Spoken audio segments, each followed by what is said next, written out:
आज हम अपने इस टॉपिक में बिजनेस स्टडीज क्लास 12th के लिए लेसन नंबर 7 डायरेक्टिंग चैप्टर है और उसका मोटिवेशन का टॉपिक कवर करने जा रहे हैं। डायरेक्टिंग के एज यू नो हमारे 4 एलिमेंट्स हैं।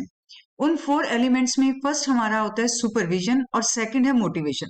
सुपरविजन इस साल से हमारे सिलेबस में से कट हो गया है, बट स्टिल उसका आप मीनिंग समझ लीजिए कि सुपरविजन का मीनिंग क्या है। एज यू विल सी कि सुपरविजन में 2 वर्ड्स आए हमारे, एक तो सुपर और सेकंड है विजन। सुपर का मतलब होता है अबव, विजन का मतलब seeing. It means seeing the task of the juniors from the above post, means the senior is seeing the task of the junior. Super जो हमारे सुपीरियर्स हैं, vision they are going to see the task, क्या देख रहे हैं वो हमारे काम में। They are seeing either it is going according to the standards, either it is going towards the objectives, so they are going to see the task of the juniors, that is known as the supervision. अब हम आते हैं अपने आज के topic पे जिसे हम डिटेल में करने जाएंगे, दैट इज द मोटिवेशन। यहां पर देखो बेटा, मोटिवेशन इस पिक से ही आपको ज्यादा क्लियर हो रहा होगा कि एक चीज ऐसी है जो इस इंसान को, जो इस ह्यूमन बीइंग को, इस एम्प्लॉय को दौड़ा रही है टू इट्स बेस्ट, पूरी एनर्जी के साथ। ये इसलिए दौड़ रहा है so that ultimately it can get it's objectives. तो ये जो फोर्स है जो इसे दौड़ा रही है, that I have to attain my objective, that is known as a motivation. Motivation हमारा एक प्रोसेस है by which a person is induced to put the maximum efforts so that ultimately the objectives can be achieved. देखो यही meaning होगा इसका, stimulating, inspiring, inducing, एक ही meaning होता है। किसी को स्टिमुलेट करना, इंड्यूस करना, एनकरेज करना, किस लिए? To perform to their best, ताकि वो अपना बेस्ट दें। किस वजह से? Because they have a motive, उनका एक ऑब्जेक्टिव है, एक मोटिव है और उस मोटिव को वो अटेन करना चाहते हैं। So this is the meaning of motivation. अब हम बात करते हैं कि मोटिवेशन है क्या चीज। इसको ज्यादा डिटेल में तो हम अभी फीचर्स में करेंगे, लेकिन ये चीज समझनी जरूरी है that it is a psychological term. हम इसको बाहर से फोर्स नहीं कर सकते, it can not B enforce from outside, it is the inner feeling. अगर हमारे मन के अंदर कोई मोटिव है, कोई ऑब्जेक्टिव है, कोई हमारी इच्छा है, that I want to attain this, I want to be this, हम सिर्फ उसी विश के लिए किसी दूसरे को मोटिवेट कर सकते हैं। So it can not B enforce from outside, it is the inner feeling, it is the psychological term. For example, किसी को घर खरीदना है, किसी को रिकॉग्निशन अर्न करनी है। अब आपको जो ज्यादा समझ आएगा वो इन चीजों से समझ आएगा। Many types of students are there. उनमें से कुछ ऐसे स्टूडेंट्स हैं जो ये चाहते हैं कि मेरे मार्क्स बहुत अच्छे आने चाहिए because I want to get admission in this particular college. ये एक उसका मोटिव है मन में, ठीक है। और कुछ बच्चे ऐसे हैं, they only want to be good at sports. उन्हें कोई मतलब नहीं कि उनके मार्क्स कितने आ रहे हैं, उनका तो मतलब यही है कि बस हम पास होते जाएं, लेकिन हमें स्पोर्ट्स में कुछ अचीव करना है। So it is the inner feeling. आप एक बच्चे को who wants to attain good marks, उसको सिर्फ मार्क्स के लिए ही उसका मोटिव मानकर you can encourage to that child only to get good marks. उसकी इनर फीलिंग को हम और मोटिवेट कर सकते हैं और एनकरेज कर सकते हैं so that he can reach from 80 to 95%, right. अगर वो मैक्सिमम अटेन कर सके, मैक्सिमम एबिलिटी डाल सके, उसकी हमने इनर फीलिंग को मोटिवेट कर दिया, उसे पहचाना और उसको हमने एनकरेज किया उस काम के लिए। इसी तरह से अगर कोई स्पोर्ट्स में ठीक होना चाहता है तो हमने उस इनर फीलिंग को आइडेंटिफाई किया, उसे मोटिवेट किया। So it is the psychological term, it is the inner feeling and it can not be enforced from outside. Meaning में सिर्फ हमारा इतना है, stimulating, inspiring and inducing the employ to perform to their best so that they can get the objectives, they can fulfill their motive. अब हम बात करते हैं inter related terms of motivation की। हमारी 3 चीजें हैं मोटिवेशन में। First is the motive. Motive का मतलब हमारा एक ऑब्जेक्टिव क्या है, हमारी एक विश क्या है। ये एक ऐसी विश होती है जो कि इंसान को रेस्टलेस कर देती है, ठीक है। तो इसी मोटिव के लिए the person is going to put the best efforts. अब मोटिवेशन क्या है? Motivation is a process by which he will be encouraged to put the best so that he can get the desired goal. Desired goal है motive. Now he will be enforced, he will be encouraged to put the best effort. That process will be known as a motivation.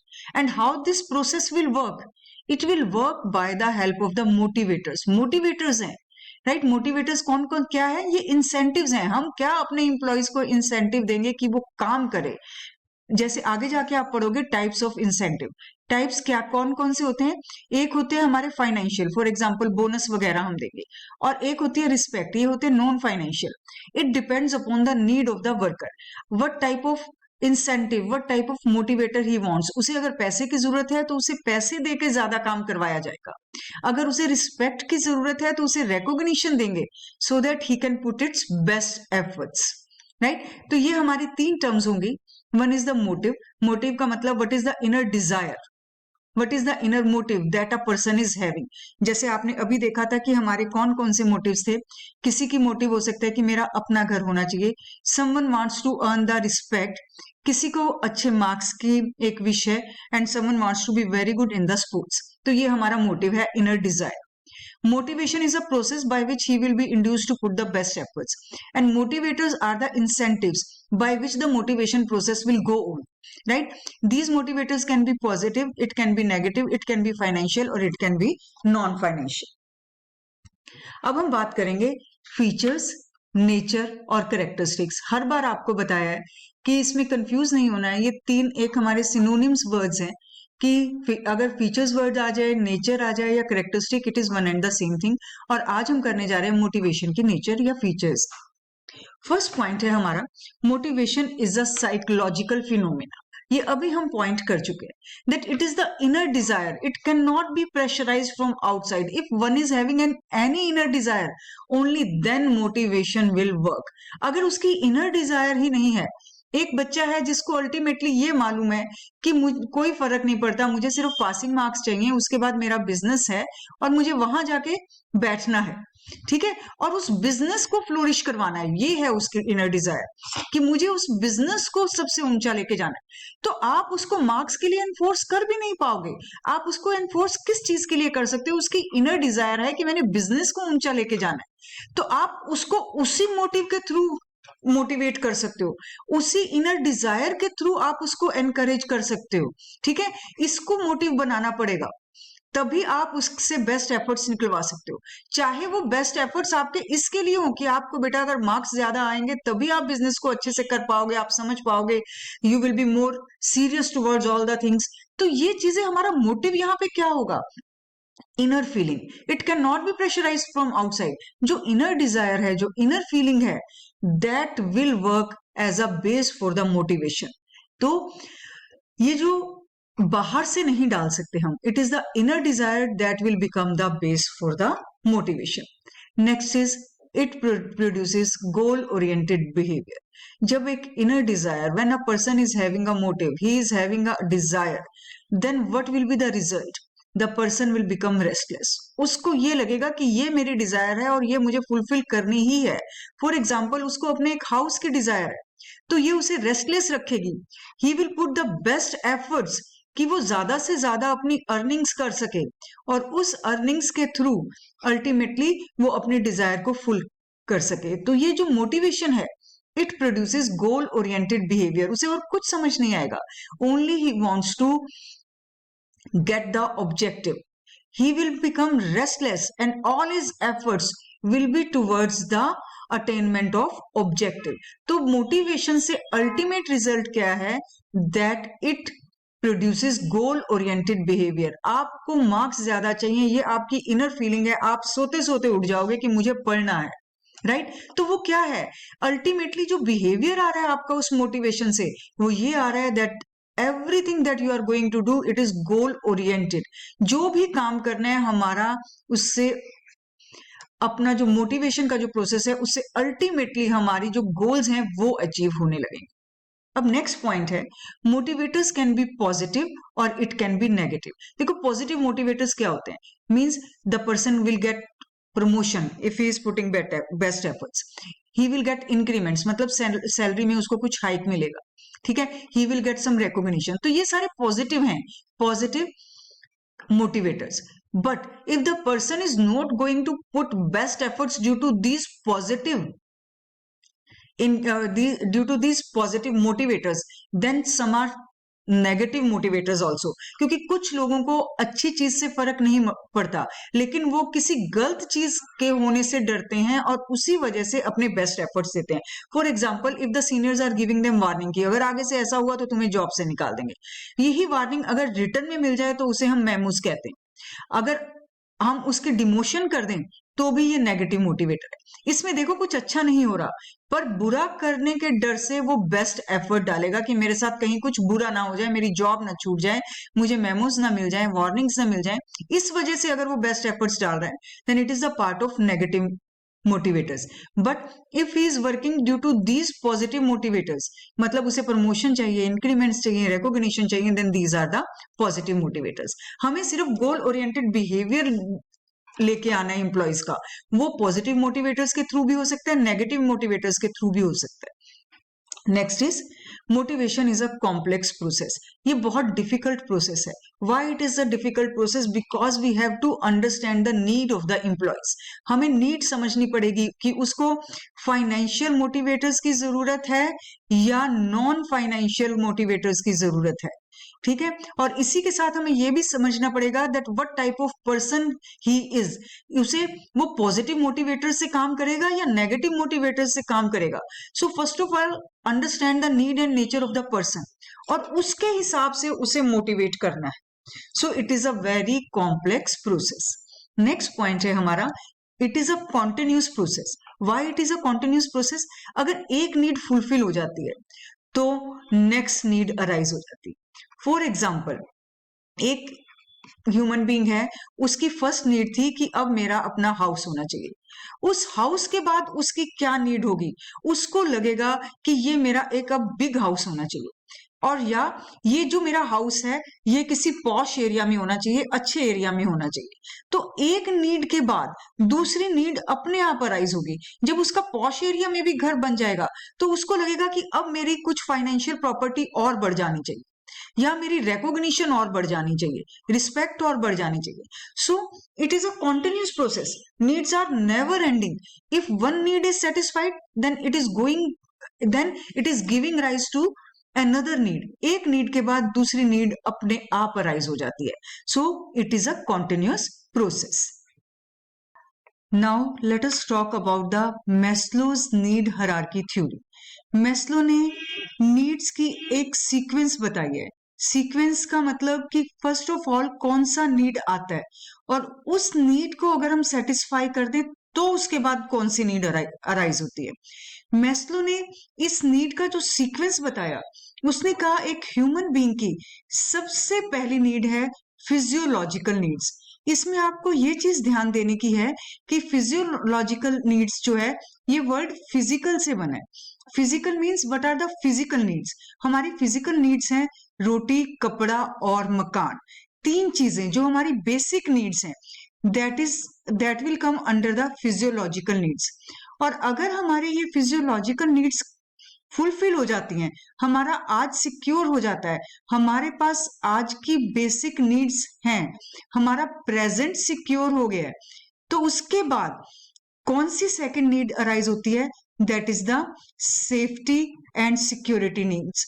मतलब after satisfying the physiological needs, after satisfying the present basic needs, now the man will feel that his future should also be secure.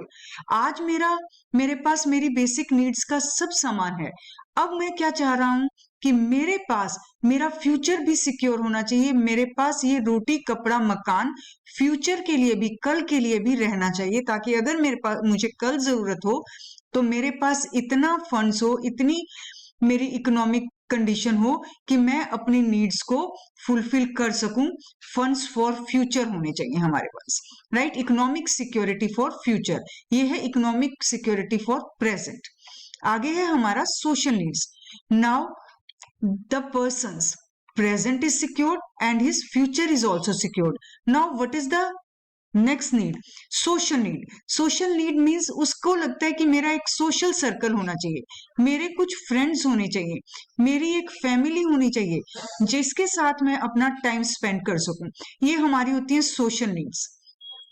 और जब हमारे पास हमारे friends, family ये भी मिल जाता है, then afterwards the fourth need is esteem needs. Esteem need means now he needs respect.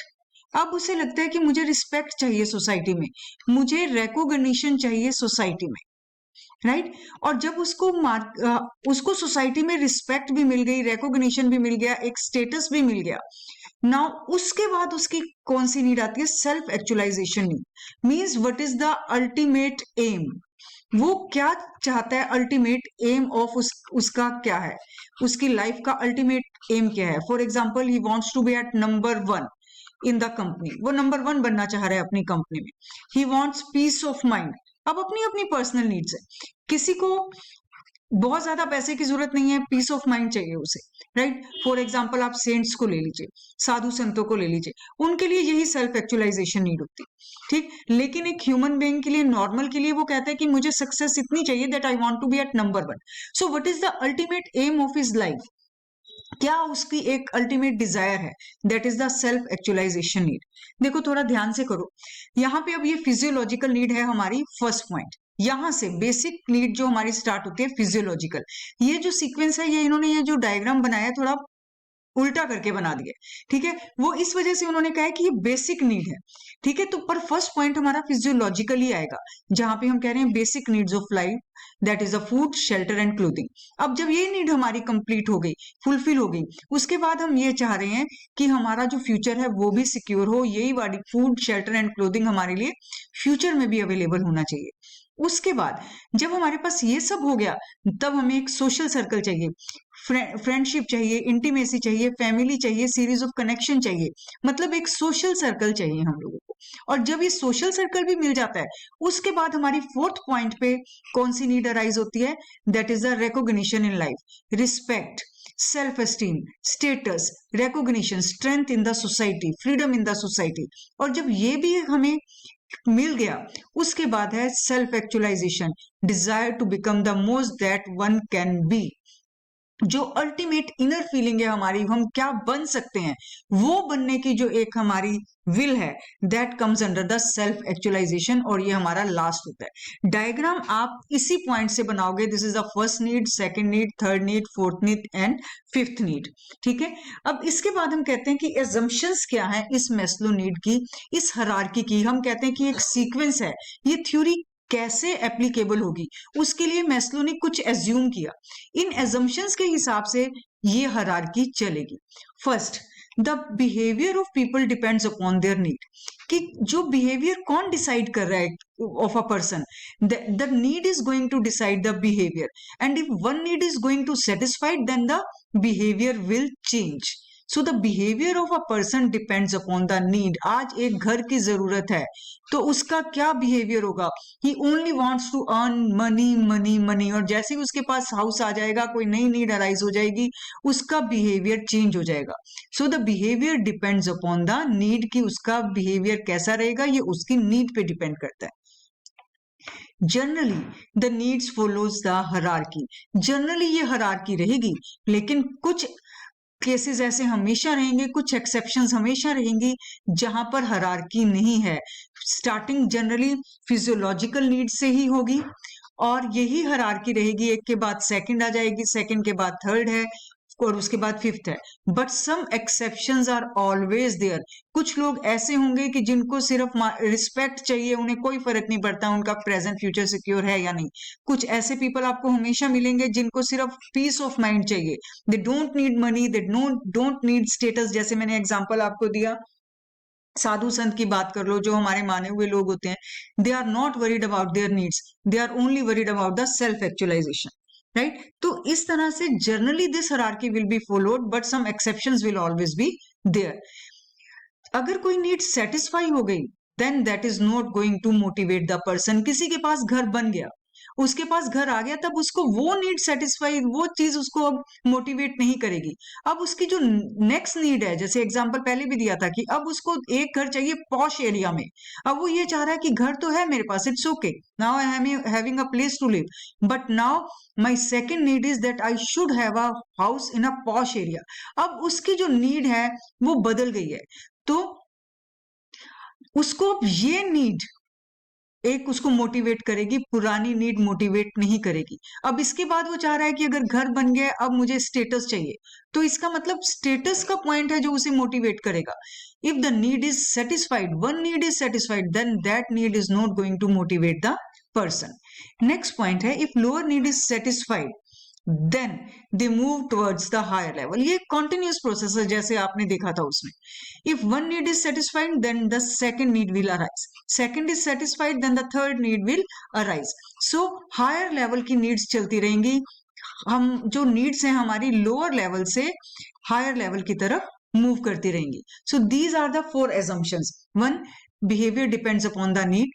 Second, generally hierarchy रहेगी, जनरली यही सीक्वेंस रहेगा कि पहले फिजियोलॉजिकल नीड है और फिर सिक्योरिटी एंड सेफ्टी नीड्स हैं, और जो नीड सेटिस्फाई हो जाए वो मोटिवेट नहीं करती है। Next is the flow is from the lower level to the higher level needs. अब बात करते हैं टाइप्स ऑफ मोटिवेटर्स की। The motivators are of two types. One is financial motivators and the second one is non-financial motivators. Financial motivators means if any person is having financial needs, उसको money की requirement है, then only the financial motivators means by providing money the person can be motivated to put the best efforts. But some people are having the non-financial needs. Non-financial needs means उनको status चाहिए, पैसे की कोई परवाह नहीं, उन्हें esteem चाहिए, उन्हें रिस्पेक्ट चाहिए, रिकॉग्निशन चाहिए, right. So these are the non financial motivators. वो चाहते हैं कि हमारे लिए हेल्दी क्लाइमेट हो, हमारे लिए प्रॉब्लम ना हो, पैसा चाहे कम हो, but it should be a cordial relation with the senior.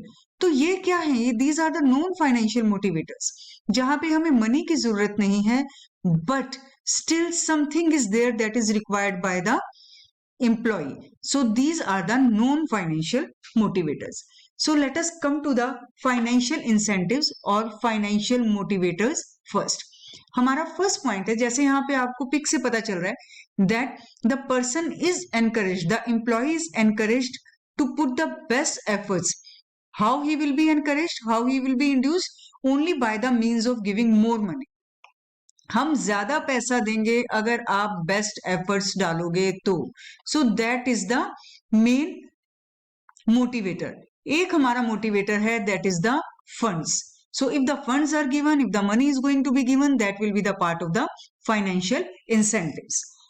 हमारा फर्स्ट इंसेंटिव है फाइनेंशियल इंसेंटिव्स में pay and allowances. Pay and allowances में दो चीजें आ जाती हैं, one is the salary and second is the allowance. Salary is always fix and allowances that is linked with the performance. कई तरह के हमारे अलाउंसेस होते हैं और वो अलाउंसेस हमारे परफॉर्मेंस से लिंक्ड होंगे। क्यों लिंक्ड होंगे? Because to get those allowances only the person will try to put the best efforts. तो ये जो पे है, सैलरी और अलाउंस जो कि हमारी परफॉर्मेंस से रिलेटेड है, इनको लेने के लिए the person is going to put the best efforts. So that is the first financial incentive. Second is profit sharing. One target is given to them कि इतना profit होना चाहिए हमें. The target of profit is given to them.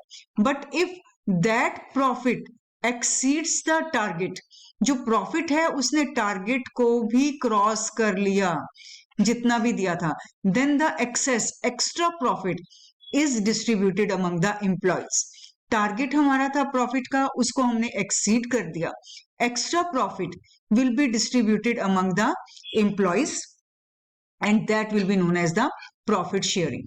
अब ये जो copartnership है वो स्टॉक ऑप्शन है, it is same as the profit sharing, बस एक फर्क है इसमें। देखो यहाँ पे हमने कहा that one target of profit is given to them, same है, one target is given to them, one amount of profit is told to them in advance and they are told if the profit is going to exceed the target then what will be done, यहाँ पे तो हमने उनको extra profit cash में दे दिया, but here cash is not going to be given to them, but for that amount the shares are going to be offered to the employees.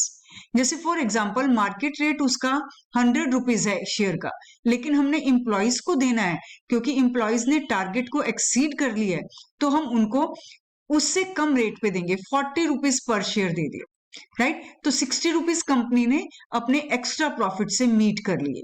सो यहाँ पे उनको क्या मिला, उनको मिला को पार्टनरशिप, पार्टनरशिप इन मैनेजमेंट, क्योंकि उनको शेयर्स मिले हैं। शेयर्स का मतलब वोटिंग राइट्स मिल गए, और उन वोटिंग राइट्स को हम कहते हैं स्टॉक ऑप्शन या को partnership.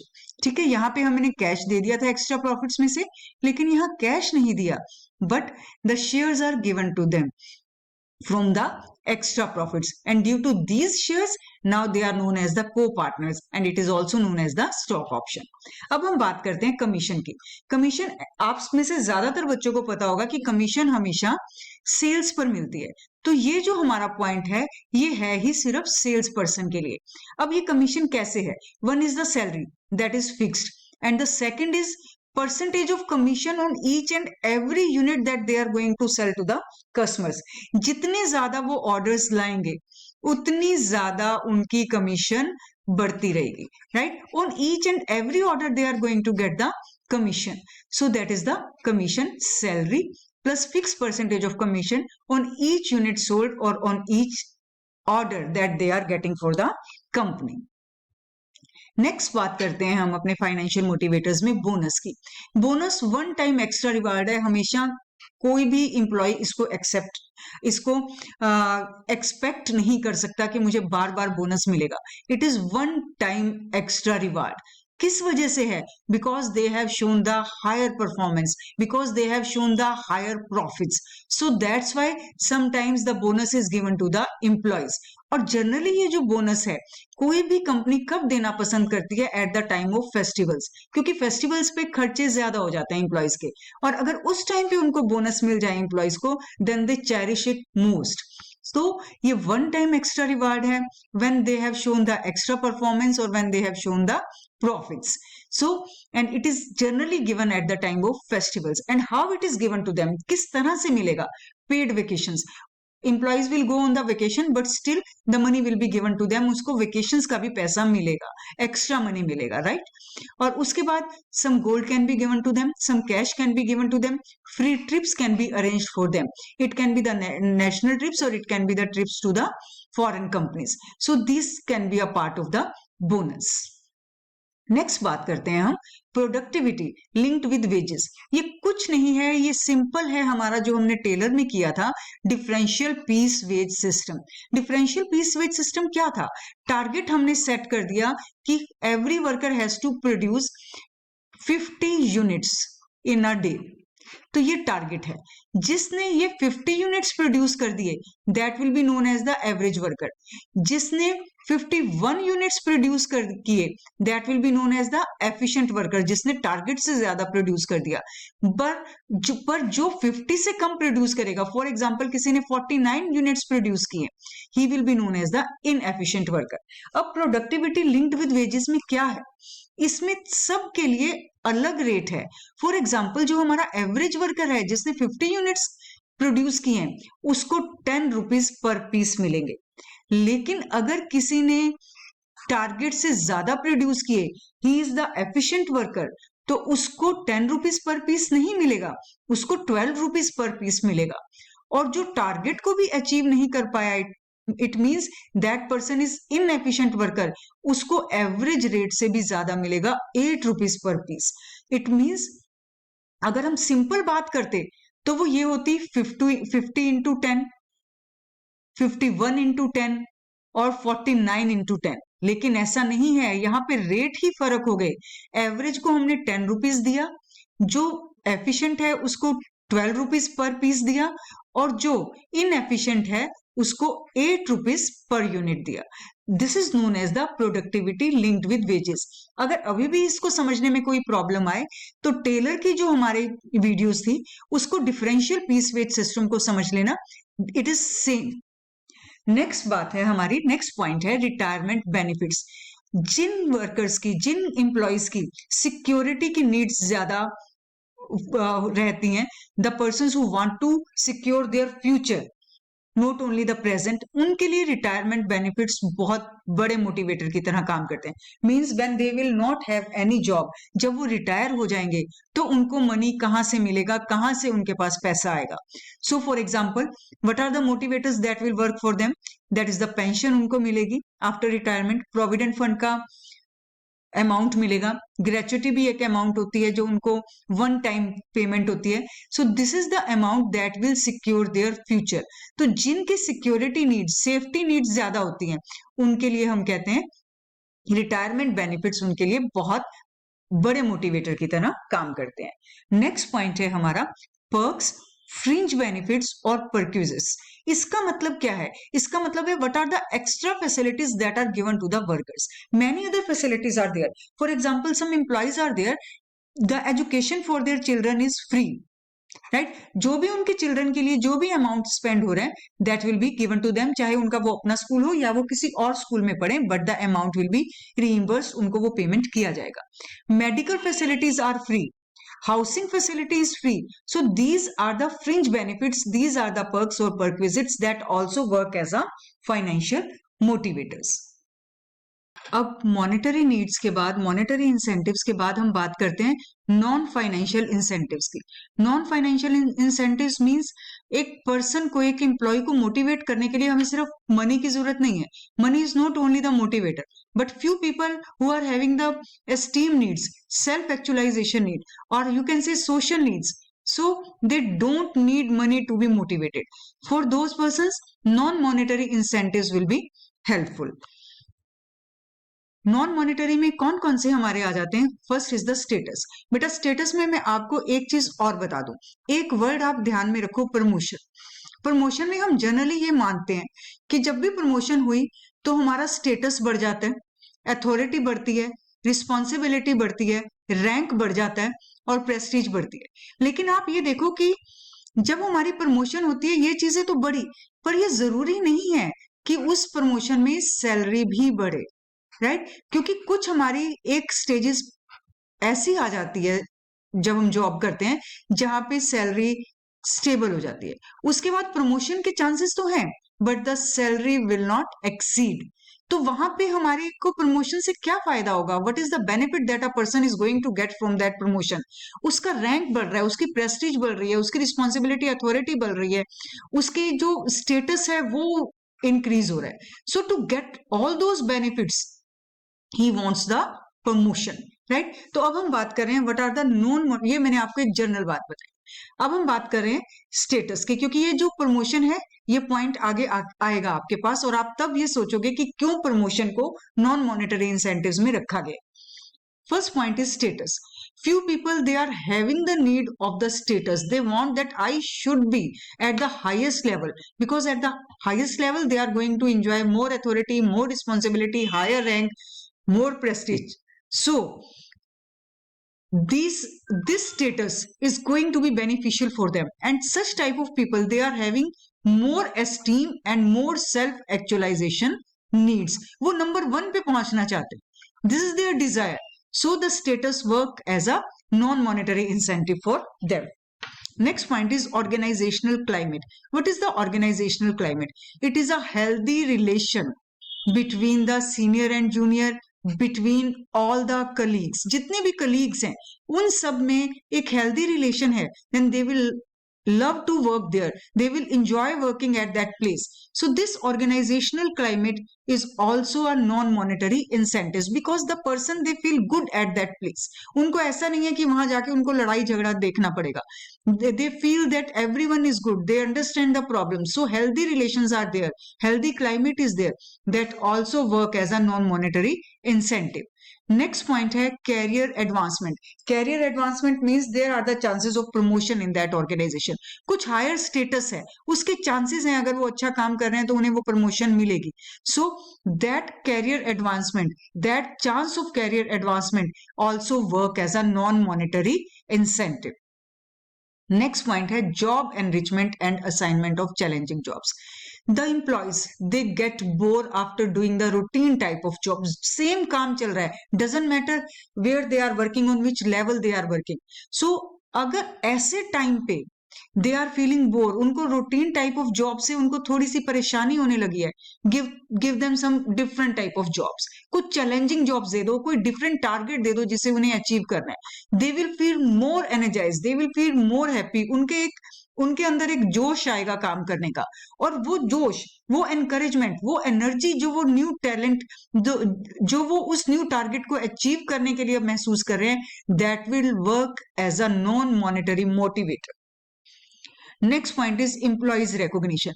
If some employee has done good for the organization, उसने कुछ ऐसा सजेशन दिया जिससे हमारी कंपनी को फायदा हुआ, कंपनी की कॉस्ट कम हो गई, प्रॉफिट्स इंक्रीज हो गए, कस्टमर्स की सेटिस्फेक्शन बढ़ गई. So due to the efforts of that employee, due to the suggestion of that employee, if the organisation is gaining, तो उसको रिकॉग्निशन भी देनी होती है. ये रिकॉग्निशन एक नॉन मॉनेटरी बेनिफिट है, नॉन मॉनेटरी मोटिवेटर है, but it motivates the employ to the maximum extent. जैसे फॉर एग्जांपल उसको सर्टिफिकेट दे दो, मोमेंटोस दे दो, गिफ्ट दो, उसको नोटिस बोर्ड पे उसके अचीवमेंट को शो करो, so that person will be motivated to put maximum efforts. अब इसमें एक चीज और याद रखना है, तो रिकॉग्निशन हमेशा सोसाइटी में दो, ग्रुप में दो, but if some warning has to be given, कुछ भी उसके साथ नेगेटिव है, कुछ उसको उसकी गलती बतानी है, then it should be in the privacy. उसको सिर्फ उसे ही मालूम होना चाहिए कि मुझे डांट पड़ी है.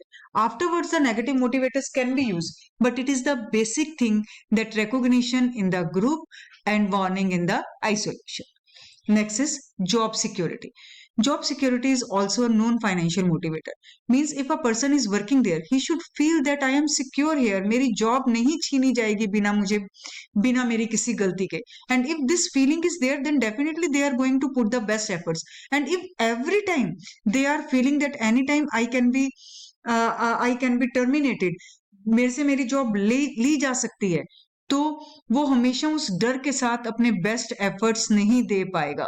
सो this job security, this feeling should also be given to the workers. लेकिन इसके साथ भी एक कंडीशन है, that this job security should be given with some conditions only. Right? If the employees are going according to those conditions, they are going according to the rules and regulation, they are working for the organization, only then the job security will be given to them. If they are against the organization, then this type of job security should not be given to the workers. So this job security, this feeling of job security is non-financial motivator. Next point है employees participation. If the organization, if the top level managers, they are going to take any decisions related with the workers, then at that time the suggestions of the workers can be asked कि वो कैसा सोचते हैं. For example, the target is going to be set, some working conditions are going to be changed, some timing is going to be changed for the workers, then their suggestions can be taken. और अगर उनके suggestions को हम लागू करें या ना करें, that is a different thing, but they will feel that I am the part of the important part of the organization. और इस चीज में एक और बात भी ध्यान रखनी है, if their suggestion is not going to be implemented, तब इसका मतलब ये नहीं है that workers will not go according to the decision. They are free to give the suggestion, but it depends upon the organization, either their suggestion will be implemented or not. So this employees participation also give a good feeling to the workers. Next point is autonomy or the employees empowerment. It means employees को freedom दे दो, उनको target दे दो और target के साथ freedom दे दो to achieve the target. और जब उनको काम करने के लिए फ्रीडम मिलेगी तो उनका कॉन्फिडेंस लेवल ऊपर जाएगा, उनका मोरल हाई होगा, दे will feel themselves responsible to achieve the target. और इसी टारगेट को अचीव करने के लिए, क्योंकि उन्हें मालूम है that now I will be held responsible for it, they will put best efforts. तो फ्रीडम मिलते ही, एक नॉन मॉनेटरी इंसेंटिव मिलते ही उनकी एफिशिएंसी बढ़ जाएगी. So all these are the non monetary benefits. आज हमने अपने इस वीडियो में मोटिवेशन का मीनिंग किया, उसकी टर्म्स की, उसके बाद हमने उसके फीचर्स किए, फीचर्स के बाद मैस्लो की हायरार्की थ्योरी की, 2 टाइप्स ऑफ इंसेंटिव्स हैं, फाइनेंशियल एंड नॉन फाइनेंशियल, इनको कवर किया। इस वीडियो में जो कि आज हमने मोटिवेशन के लिए किया है, इसका एंड करेंगे एक मोटिवेशनल कोट के साथ ही, the best view comes after the hardest climb. So I wish you that you continue with your motivations. Always stay motivated and try until you succeed. Keep watching. Thanks to all of you.